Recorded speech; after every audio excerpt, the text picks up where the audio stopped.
siguiente espacio de consolidación, de conformación de la Unión Latinoamericana y Caribeña.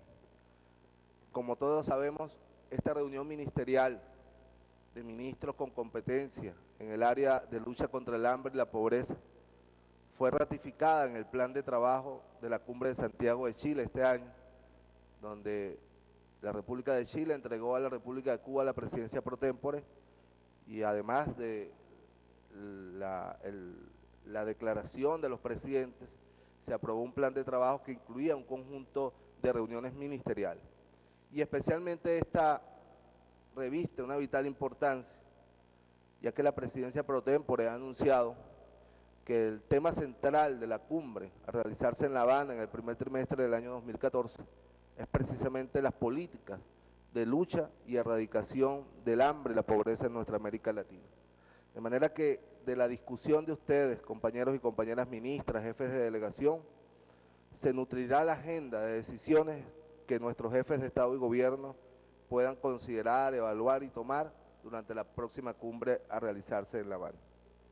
Quiero instalar esta reunión ministerial en nombre del gobierno bolivariano, chavista, del presidente Nicolás Maduro, quien en la noche estará con nosotros dándole clausura a esta importante reunión, con todo el espíritu que animó y anima a nuestros jefes de Estado y de Gobierno de seguir fortaleciendo, como lo decía al principio, el esfuerzo más importante que han hecho los pueblos y los gobiernos de América Latina por unirnos después de las luchas de independencia hace 200 años.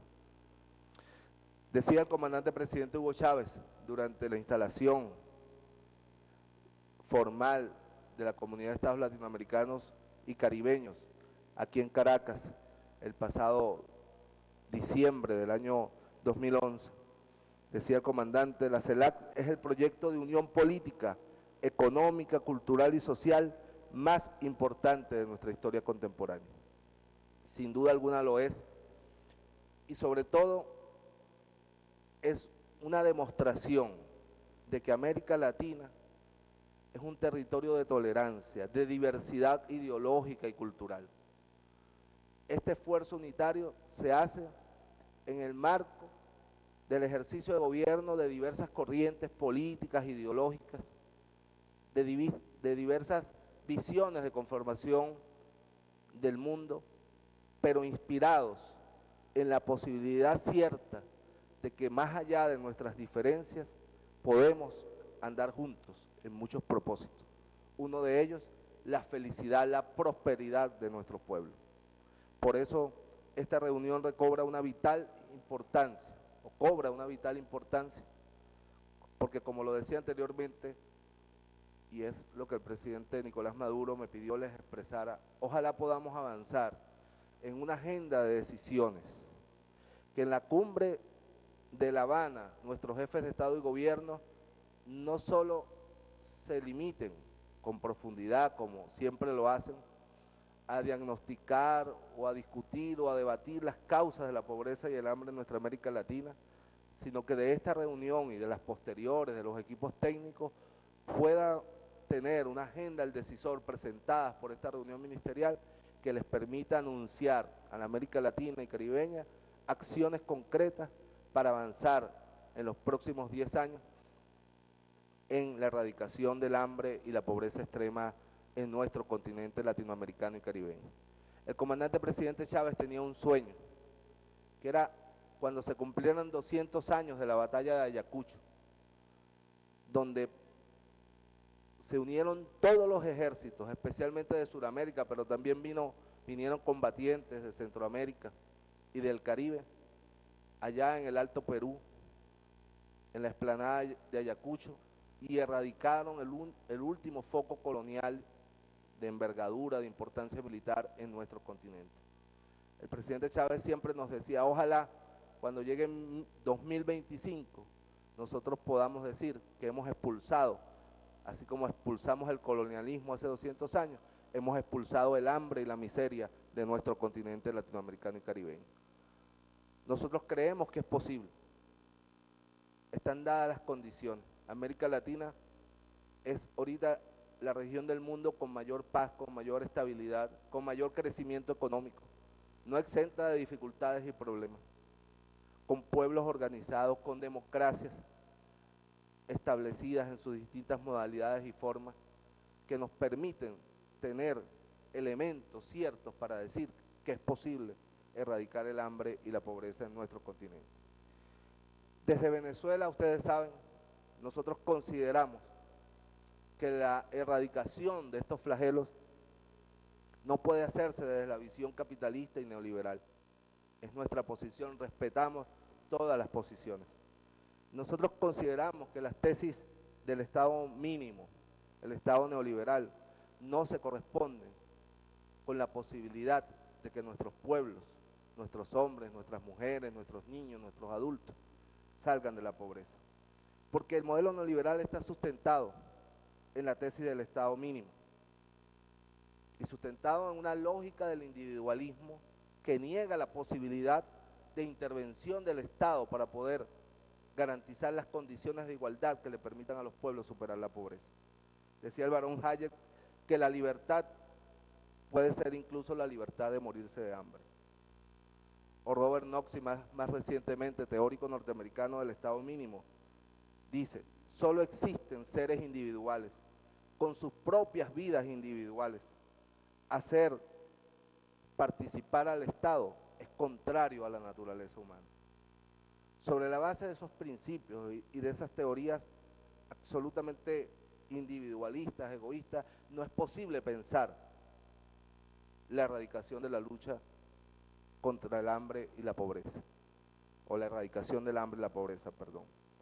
Y ese debate que ha transversalizado las sociedades, especialmente durante el siglo XX, y que se dio en el marco de la llamada Guerra Fría, pero que tuvo una expresión mucho más allá de los conflictos militares y los espionajes y las amenazas de guerra nuclear, también tuvo una expresión en debates importantes en el seno de instituciones como UNESCO, como las Naciones Unidas.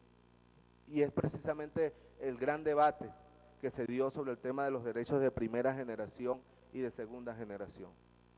Los estados solo están obligados a garantizar los derechos civiles y políticos o también están obligados a garantizar, promover los derechos económicos, sociales y culturales de los pueblos.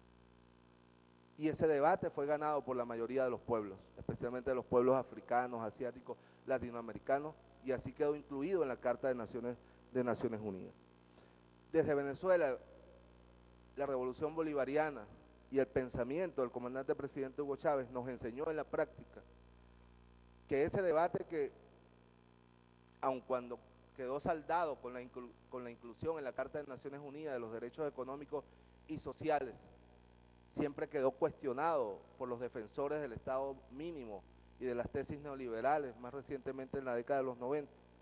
El presidente decía, los derechos humanos son una integralidad, nos decía el comandante presidente Hugo Chávez. Para ejercer plenamente los derechos civiles y políticos, los pueblos tienen que tener garantizados los derechos a la educación, a la alimentación, a la vivienda digna, a la recreación, al acceso a la información.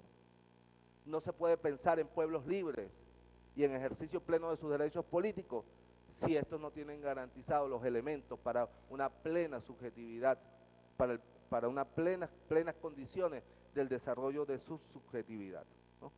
E igualmente, decía el presidente Chávez y lo resumía en una frase, si queremos erradicar la pobreza, démosle poder a los pobres.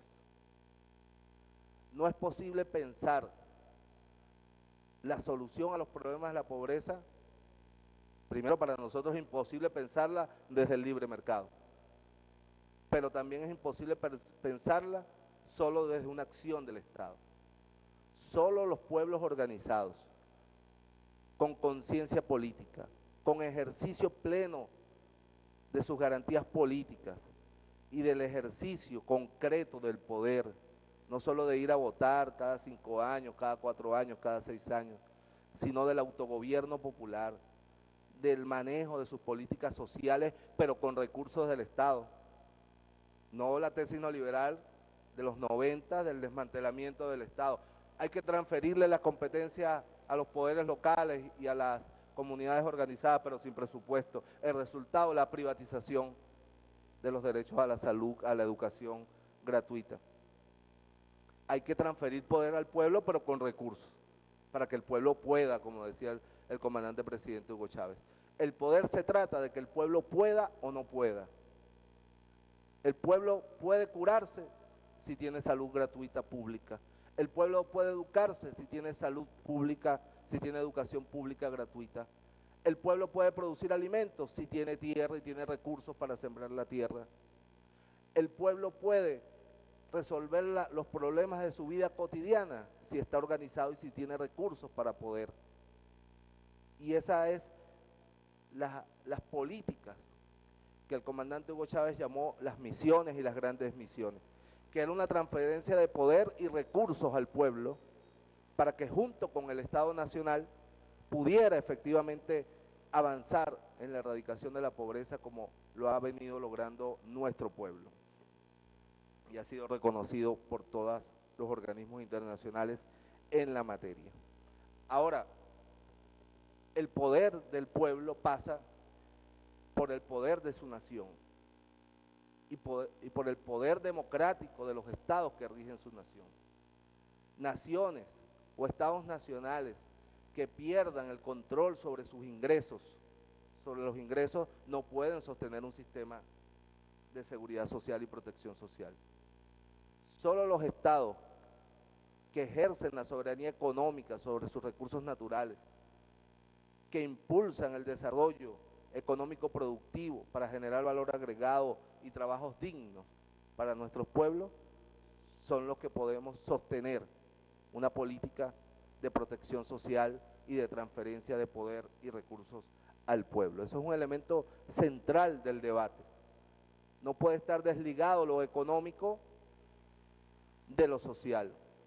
¿Cómo el Estado puede promover, impulsar y sostener los derechos sociales, económicos y culturales de los pueblos si no tiene con quién? Así como el pueblo tiene que tener poder para superar la pobreza, los estados nacionales tienen que tener poder para transferir los recursos, las competencias y la organización al pueblo. Nosotros, para finalizar, consideramos que es posible construir, compañeros, compañeras ministros, ministras, vicepresidentas, jefes de delegación y jefas de delegación, una agenda propositiva en este sentido, con los distintos niveles y con las distintas realidades. Sabemos que no todos los países pueden avanzar al mismo ritmo por sus propias capacidades económicas, por los propios modelos que han adoptado, pero yo creo y creemos desde Venezuela que es posible en perspectiva pensar en políticas comunes. Primero, cuando hablamos de comunes, se trata de que puedan ser desarrolladas como una estrategia continental, como lo hemos demostrado en instancias como la Alianza Bolivariana para Nuestra América. Políticas compartidas para la alfabetización, políticas compartidas para la formación de profesionales de la salud, políticas compartidas para la operación de las personas de la vista, la misión Milagro, que lleva más de 2 millones de personas que han recuperado plenamente la visión gracias a las políticas conjuntas, políticas compartidas para atender a las personas con discapacidad, es decir, programas CELAC, que sean desarrollados por varios países, por todos los países, por grupos de países, conjuntamente, para avanzar en la atención a los sectores excluidos de nuestras sociedades. Pero también una visión compartida de políticas internas, destinadas a el desarrollo progresivo de los derechos a la salud pública gratuita y de los derechos a la educación pública gratuita. Sabemos que no todos pueden hacerlo ahora y ya, pero América Latina no puede negarse a pensar en los próximos 10 años que todos nuestros pueblos puedan tener sistemas públicos, gratuitos, de calidad en la educación y la salud. Son elementos fundamentales para garantizar los derechos. O cómo avanzar en políticas internas, propias, de acuerdo a cada característica, que permitan garantizar que todo el pueblo tenga acceso a los alimentos. Los alimentos no son una mercancía, son quizás el bien más esencial para el ejercicio de todos los demás derechos, porque si no comemos, no vivimos, o malvivimos, y si malvivimos, no podemos estudiar, no podemos recrear, no tenemos salud, entendida en su integralidad. Por eso el tema de la alimentación requiere un tratamiento especial. Y está el programa que nos ha propuesto la FAO recientemente en la cumbre, que Venezuela ha manifestado su intención y decisión de apoyarlo, América Latina libre de hambre, que son instrumentos que podemos desarrollar en todos nuestros países y conjuntamente hacia los países que más lo necesitan. Son temas, creo que fundamentales, que pueden ser desarrollados al nivel operativo práctico. ¿En cuánto tiempo lo vamos a hacer? ¿Cuántos recursos se necesitan? ¿Qué países están dispuestos a trabajar conjuntamente? De eso se trata, construir una agenda al decisor de quienes tienen que decidir, que son nuestros jefes de Estado y de gobierno. Y eso es importante y quiero resaltarlo aquí, porque muchas veces los presidentes van a las cumbres sobre la base de los acuerdos o desacuerdos de los técnicos. Y son nuestros jefes de Estado y de gobierno los que tienen que tomar las decisiones finales. Por eso, más que llevar documentos de declaración de 120 numerales, declaramos nuestra buena voluntad, no sé cuánto. Si la CELAC quiere tener un espíritu distinto a los organismos multilaterales, nosotros estamos obligados, los cancilleres, los ministros, mucho más allá de lo que digan los técnicos, no, llevarle opciones de decisiones a nuestros presidentes. Que si aquí estamos de acuerdo los ministros o no, los técnicos o no, si la educación pública debe ser gratuita o no, yo creo que no le corresponde a un técnico decidir eso. Eso le corresponde decidirlo a los presidentes y a los jefes de Estado y de gobierno, que son al fin de cuentas los que fueron elegidos para los pueblos para tomar decisiones o no. Y los presidentes en todas las cumbres, lo hemos oído en UNASUR, en Mercosur, están reclamando eso, que quieren que se le lleven las decisiones trascendentales. No son los técnicos los que pueden marcar las agendas de los jefes de Estado y de gobierno, son los jefes de Estado y de gobierno los que deben marcar las agendas de los técnicos. Y ellos ejecutar las políticas que los jefes de Estado y de gobierno deciden. Es, desde nuestra humilde opinión, lo que debemos hacer y comenzar a hacer para que la CELAC, UNASUR y todos los organismos nuevos de la América nueva, de la América de este tiempo, se diferencien del resto de los organismos multilaterales que han terminado en ser entes burocráticos en los cuales se puede recopilar las declaraciones de las cumbres o reuniones de los últimos 20 años y todas dirán lo mismo, con palabras menos o con palabras más, sin que hayan decisiones. Y recordar aquella frase que el comandante Chávez dijo: y seguiremos de cumbre en cumbre los presidentes, los jefes de gobierno, los ministros, mientras los pueblos siguen de abismo en abismo.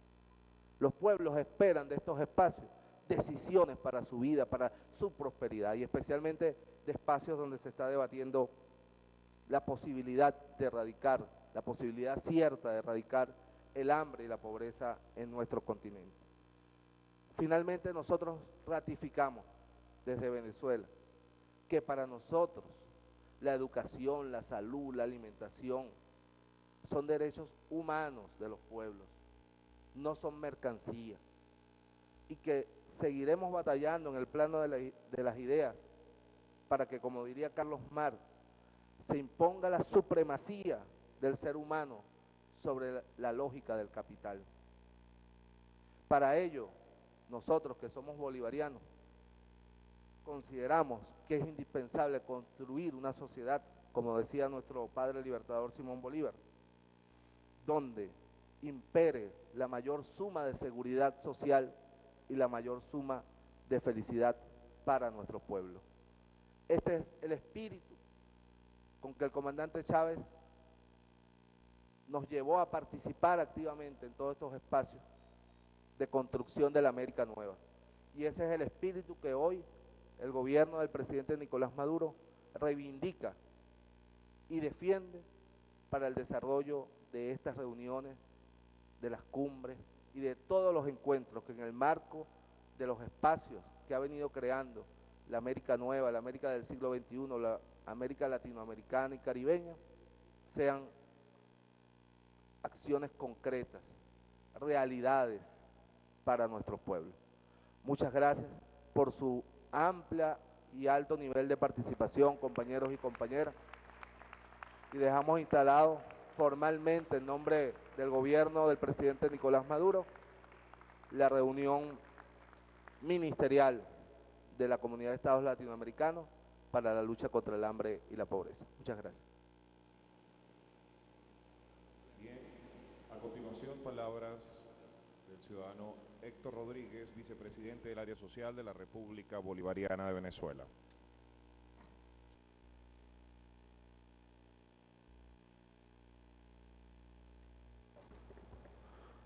Sí, buenos días a todas y a todos los ministros, ministras, vicepresidenta, que hoy nos acompañan en esta cumbre social de la CELAC, esta reunión de ministros y ministras del área social de la CELAC.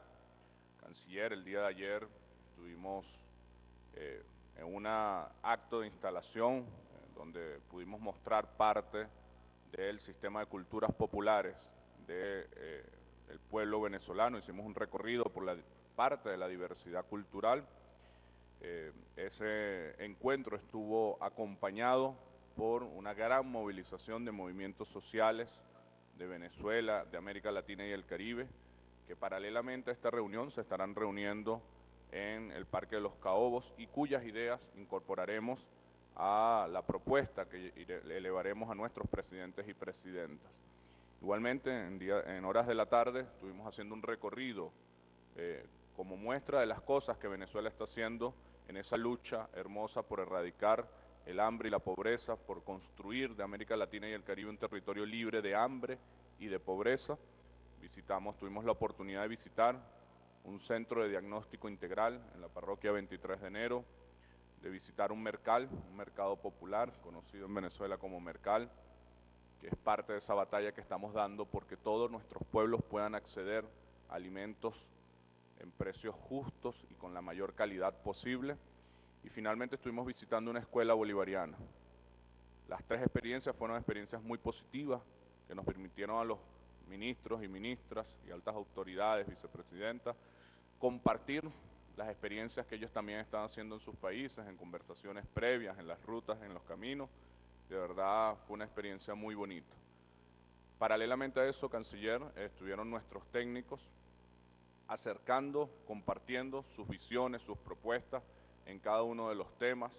Se agregaron temas nuevos, estuvieron reunidos hasta las 2 de la madrugada. En muchas cosas tenemos muchas coincidencias, en muchos acuerdos, en otras tenemos enfoques, posiciones, propuestas distintas que recogeremos y elevaremos a los presidentes y presidentas para que sean ellos quienes tomen las decisiones y los acuerdos de las políticas que vamos a llevar adelante como naciones hermanas que somos y con la firme disposición de trabajar juntos y de avanzar en la dirección que nos han planteado de erradicar de pobreza y de hambre, de erradicar la pobreza y el hambre en nuestros territorios. Sin embargo, se encuentra con nosotros nuestra querida hermana ministra de la República de Cuba, quien además preside en estos momentos la CELAC, y a mí me gustaría darle la palabra a nuestra querida amiga que estuvo ayer con todo nuestro recorrido para que sea ella quien informe y además nos ayude a dar inicio formal a esta reunión de ministros y ministras. Adelante, ministra.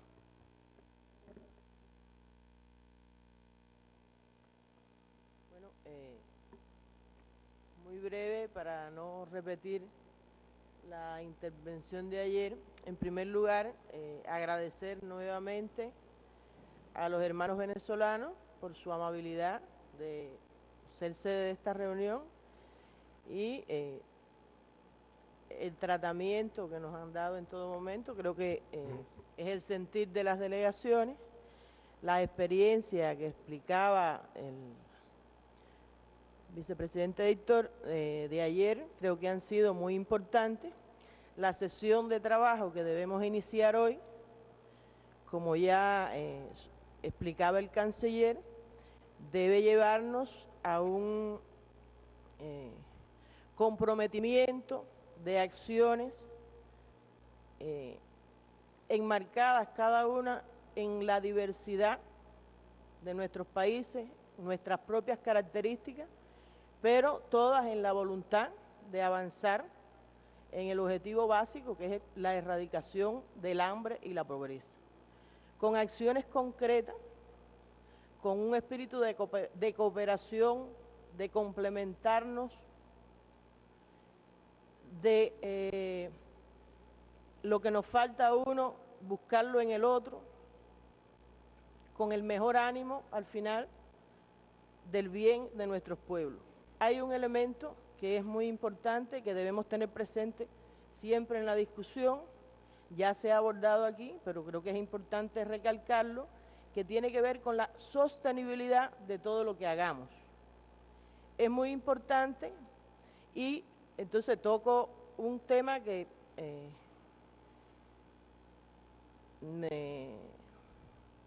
me corresponde muy de cerca por las funciones que realizo.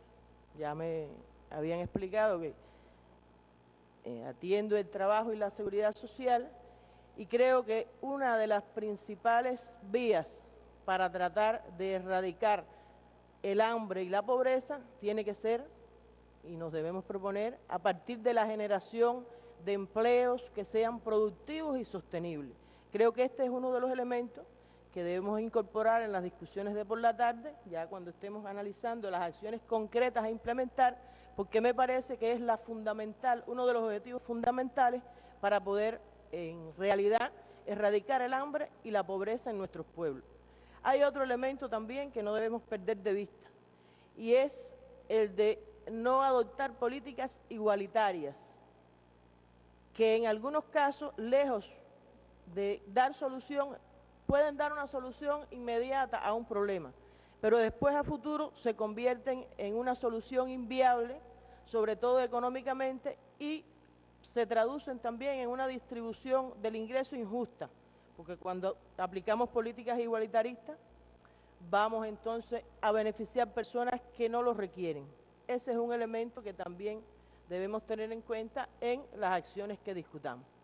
Y bueno, tal como expresamos ayer, tenemos toda la esperanza que con la cooperación conjunta, con la comprensión y el esfuerzo de todos, podamos poner en la agenda de nuestros presidentes decisiones concretas a adoptar para cumplir este objetivo que creo y todos consideramos que es de una naturaleza totalmente humana y para la protección y la solución de los problemas de nuestros pueblos.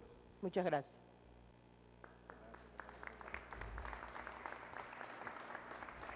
Bueno, para dejarlos en la reunión de trabajo, deseándoles mayor éxito en las discusiones y recomendaciones que hoy puedan lograr para nuestros jefes de Estado y de Gobierno. Quiero también resaltar, está la presencia de todo nuestro gabinete social, encabezado por el vicepresidente para el área social, ministro de la Juventud Héctor Rodríguez, también está la ministra del Poder Popular para la Salud, Isabel Iturria, está la ministra del Poder Popular para la Educación, Marian Hanso, la ministra del Poder Popular para el Régimen Penitenciario, Iris Varela, para Cultura, el ministro Barbarito, para la ministra del Poder Popular para el Deporte, Alejandra Benítez, quien además es atleta olímpica, la ministra del Poder Popular para los pueblos indígenas, Aloa, hermana Aloa, que forma parte, bueno, del gabinete social de la vicepresidencia social, como está organizado nuestro gobierno nuestro Consejo de Ministros por vicepresidencia, y la vicepresidencia social tiene un papel destacado y fundamental en el desarrollo de la política integral del gobierno bolivariano. Bueno, muchas gracias y que tengan mucho éxito en sus discusiones.